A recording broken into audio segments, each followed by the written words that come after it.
And that's the latest from the news desk. Now to Eric. All right, Terry, thank you very much. I think we all kind of became one as a community last October 17th when an earthquake hit. That's especially true of the Giants and A's. Here they were, opponents on the field, but you saw them all with their families on the field right when the earthquake hit at Candlestick Park. Well, now the Giants and A's are joined at the hip once again. They have come out with a book, a collaborative effort. It is called 3 Weeks in October. I don't think we really need to explain exactly what 3 weeks we're talking about. With us right now, Lawrence Hyman. He is the publisher and the creative director of this endeavor. Also with us, two freelance photographers who have their work in the book, Beth Hansen and Michael Jang. Good afternoon to you all. It is a beautiful book and kind of eerie in a lot of ways, isn't it, when you look at the pictures now? It was fun to do. We really enjoyed working on it. Yeah, we're thrilled to see it out finally. We've been looking forward to it for so long. Yeah, Lawrence, this was going to be a collaborative effort anyway. The A's and the Giants had talked about putting a book out about the World Series. Right. It's not the book we had initially planned, which was called 2 Weeks in October. And it started when it was clear that there was a Bay Area series. Of course, halfway through that, the earthquake happened, and our photographers and writers had the presence of mind to shift gears and continue shooting, and we had hard news.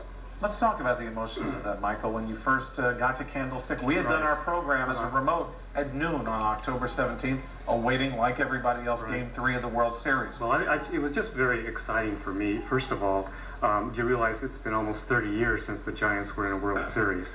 So not only did you have a Bay Bridge series, but you had the earthquake also. So it was just a tremendous opportunity to do this book and to work.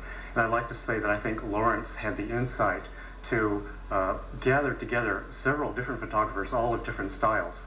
And it wasn't like Michael, go out and shoot this building, or Beth, go out and shoot these people. More it was like, here's some film, go out and just do it. And when you have that kind of freedom from your creative director, you'll do some really good work. And I think that's the result of the project. What was the emotion you felt at 5:04?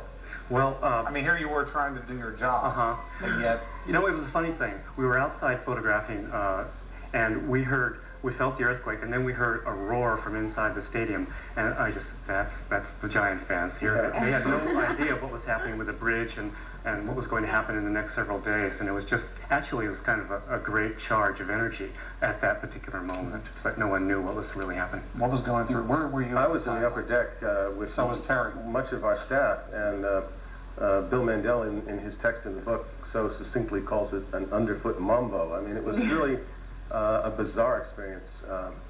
My 5-year-old son was just frozen looking out at the outfield, and we were watching the windows just bulging in the mezzanine boxes. And we all thought that it would, the baseball was going to start again in a few minutes. Sure. We had no idea of the severity of the earthquake until we gradually As soon as it was over, everyone started cheering, and Exactly. wow, we survived. That was a good one. Now, when's the game going to start? And then you hear the Bay Bridge has collapsed, and you're expecting the whole thing to have been swallowed into the bay. Folks, thank you. Nice work. Thank you very much for being here. When we come back, the story of two twins, one of whom has AIDS, and the insurance will not cover her operation. Back in a moment.